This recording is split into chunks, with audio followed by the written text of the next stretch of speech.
datang di podcast Tiga Suara Satu Cerita Indonesia. Saya Kaila Andita dan hari ini saya bersama Saya Wulandari. Saya Dimas Saputra.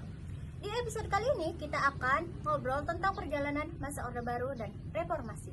Dan pelajaran ini sangat penting loh untuk Indonesia yang sekarang. Oke, kita lanjut pertanyaan yang pertama dulu ya, yaitu masa Orde Baru. Ulat, masa Orde Baru itu kayak gimana sih? Orde Baru adalah masa pemerintahan Presiden Soeharto 1996.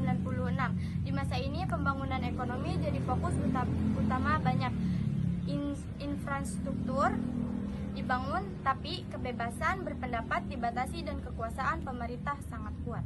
Nah betul, pers juga dikontrol jadi masyarakat susah menyampaikan kritik dan saran stabil memang, tapi demokrasi kurang berjalan. Oh begitu, terus apa sih yang buat masa Orde Baru berakhir? Karena krisis ekonomi tahun 1997 sampai 1998 bikin kondisi makin parah, harga kebutuhan naik dan rakyat makin menderita. Mahasiswa dan rakyat turun ke jalan menuntut perubahan. Akhirnya pada tahun 1998 Presiden Soeharto mundur dan Indonesia masuk era reformasi. Oh, nah untuk di masa reformasi, perubahan apa saja sih yang paling berasa banget gitu?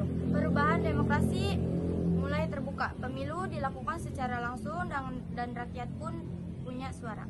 Tapi masih ada tantangan seperti korupsi dan konflik politik. Reformasi itu proses panjang, bukan instan.